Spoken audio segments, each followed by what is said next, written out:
Ngayon ay tuturo ko sa inyo ang mga pinakasimple na diskarte para malaman ang pagbasa ng ating dial gauge indicator. So yan, simulan natin ang basic na mga parts nito. Ito yung tinatawag na plunger mga boss, yan. Ito yung naka-adjust kung meron tayong susukatin ng mga bagay. Ito naman yung tinatawag na point of contact mga boss, kung saan dito nakalapot ang ating mga sinusukat.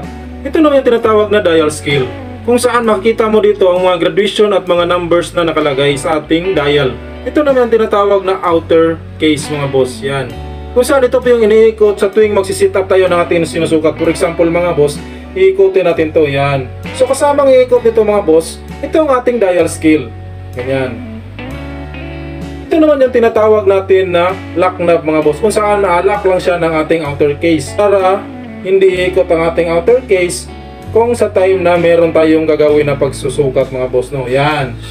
Ito naman yung tinatawag na long hand mga boss, at ito naman yung tinatawag na short hand. Itong buong parte ng ating short hand mga boss ay tinatawag to na revolution counter, kung saan magkasalungat ang ikot ng ating small hand at saka long hand mga boss. For example, kagaya nito. So ayan mga boss, magkaiba ang direksyon ng ikot ng dalawang to mga boss, di ba? So meron yang purpose itong ating revolution counter mga boss, mamaya ay explain ko sa inyo. Ito po pala ang ating dial ay metric reading, kung saan millimeter ang unit of measurement or mm, di ba? May dial na inches reading din naman mga boss. Magkaiba po ang inches at metric, okay? Mahalaga mga boss na alam natin kung ano ang unit of measurement ng ating mga dial bago natin ito gamitin. Dapat mga boss, alam din natin ang tamang pagbasa ng least count or unit of accuracy ng ating dial indicator. Itong ating dial indicator ay may accuracy or least count na 0.01 mm. Ito yan mga boss. Yan. Meron din siyang range na 0 to 10 mm mga boss, no? So ibig sabihin itong 0.01 mm, ito yung pinakamaliit na maaring masukat or ma-reading ng ating dial gauge. Ang 0 to 10 mm naman po mga boss, ito yung pinakamalaki na sukat ng ating dial gauge. Importante talaga mga boss na alam natin ang accuracy of reading or least count ng kahit anumang mga high precision instrument na ginagamit natin, katulad ng vernier caliper, micrometer, depth gauge, at marami pang iba mga boss. Ito yung kulay black na mga number mga boss, no? Yan, 10, 20, 30, hanggang aabot dito sa 90 at saka 100 mm na dito mga boss, okay? Pagkatapos mga boss, kung napapansin nyo, meron namang kulay red na numbers na opposite direction dito sa ating kulay black na number. Itong kulay red na number mga boss is meron ding reading na 0 to 100 mm. Yan. Itong kulay black na number mga boss ay nagpapahiwatig po ito na positive reading ang ating binabasa. Tapos itong kulay red naman na number mga boss ay nagpapahiwatig na negative reading ang ating binabasa. Mostly mga boss, makikita natin ang positive at negative reading kung kukuha tayo ng alignment sa ating mga shaft. Kukuha tayo ng deflection, and then kukuha tayo ng run out. Pero mga boss, parehas lang po sila ng diskarte ng pagsukat or pagbasa itong red number at saka black na number, okay? Ngayon mga boss, pag-uusapan naman natin ang pagbasa nito. Itong list count natin na 0.01 mm, tapos may sign na ganito, ito po ang kanyang list count or accuracy ng ating dial. 0.01 mm po, ibig sabihin nito po ay kada graduation dito sa ating dial ay may reading na 0.01 mm. So ibig sabihin po, itong unang graduation ay 0.01 mm, tapos sunod 0.02 mm, 0.03 mm, 0.04 mm, 0.05 mm, and so on na po hanggang makarating ang ating reading dito sa 10. Itong number 10 ay automatic na babasahin natin na 0.10 mm. Tapos aabot na siya dito sa ating number 20, which is 0.20 mm. And then so on na po hanggang makarating siya dito sa 0.90 mm. Ito pong 0.90 mm, ang susunod nito ay 0.100 mm na, or itong 0 na sign. Ang 0.100 mm sa engineering terms ay pwede ring tawagin natin na 1 mm. So ibig sabihin mga boss, itong buong 100 na graduation ay katumbas lamang ng 1 mm na reading. So ngayon, alam na natin kung paano kunin tong list count na 0.01 mm. Ngayon mga bosses, dadako naman tayo sa 0 to 10 mm na range. Paano natin to malalaman? Sa punto na to mga boss, para mabasa natin ng kompleto itong 0 to 10 mm na range na dito na natin gagamitin itong tinatawag natin na revolution counter. Itong parte na to mga boss. Okay? So ang explanation dito mga boss is every time na mag-iikot or iikot itong ating long hand, yan, ng isang revolution or 360 degree or isang ikutan ng ating dial gauge.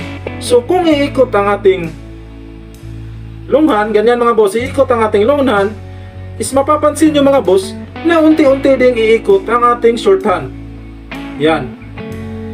So makikita mo mga boss, opposite direction ang kanilang pag-ikot, di ba? So kaya yan tinatawag na counter revolution ng ating small hand. So ngayon mga boss, every time na iikot ang ating long hand ng isang revolution o isang ikutan, ay kung mapapansin mo mga boss, itong ating short hand is nandito din ang kanyang reading sa number 1, di ba? So, ibig sabihin nun mga boss is naabot na natin ang 0.100 mm or 1 mm. So kada revolusyon ng ating long hand mga boss, kada isang ikutan ng ating long hand is equivalent of 1 mm. Makikita natin ang 1 mm or ang reading na yun mga boss sa pamamagitan ng ating revolution counter. Ito. So iikot pa ako ng isang beses mga boss, yan. Pagmasdan nyo yung ating revolution counter, nadako naman siya or papalo na naman siya sa 2, which is ang reading nito ay 2 mm na. Iikot pa ako ng isang beses mga boss, pumapalo na naman ng ating revolution counter sa number 3, which is ang reading nito ay 3 mm na.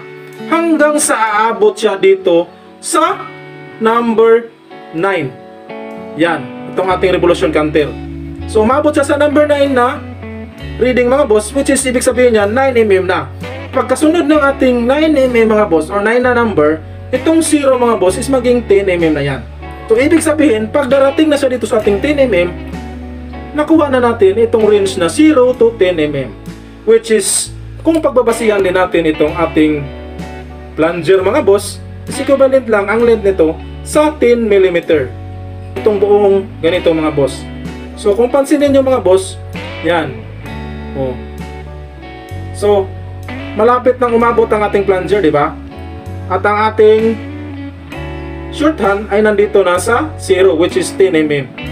So ganyan lang mga boss katumbas ng ating dial. So ngayon mga boss, is kukuha tayo ng sample na sukat at babasahin natin ito kung ilan ang kanyang reading. Sample lang to mga boss, no? So ayan, ilan ang reading nito mga boss? So ayan, ilan ang reading nito mga boss? So kung mapapansin nyo, agad natin kunan ng pagbase itong ating list count na 0.01 mm. So kada guhit is 0.01 mm. So agad tayo magbabasa nitong unang graduation mga boss ng 0.01 mm, 0.02 mm, 0.03 mm, 0.04 mm, 0.05 mm, 0.06 mm, 0.07 mm.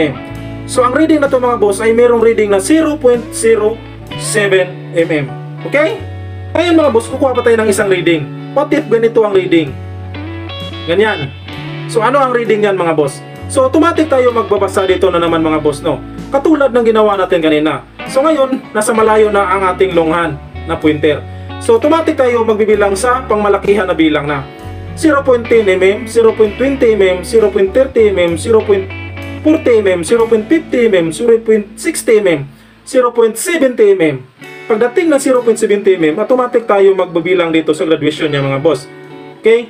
0.71 mm, 0.72 mm, 0.73 mm, 0.74 mm, 0.75 mm, 0.76 mm, 0.77 mm, 0.78 mm.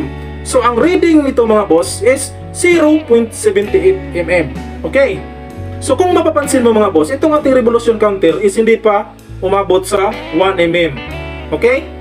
So ngayon mga boss, what if lumagpas na ang ating revolution counter? Ganyan. So ayan, ganyan ang kanyang reading mga boss.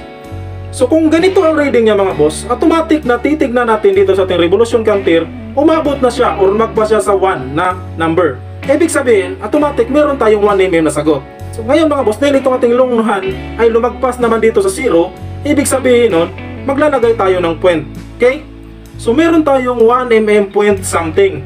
So ngayon, paano natin makukuha ang point? Siyempre, babasahin natin ito mga boss. Automatic tayo magbabasa dito sa ating list count, 0.01 mm. So ngayon, automatic na 0.01 mm, 0.20 mm, 0.30 mm.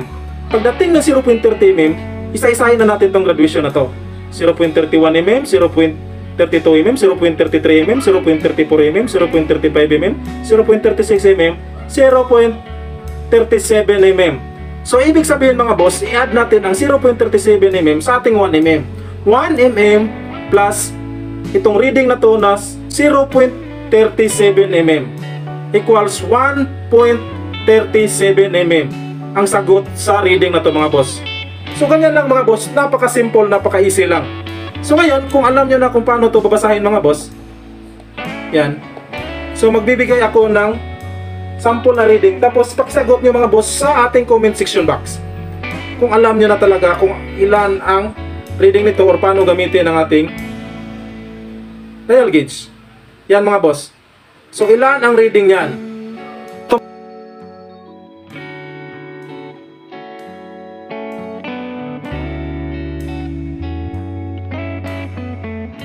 Ano muna para sa araw na ito mga boss. Hopefully may natutunan kayo. God bless and peace.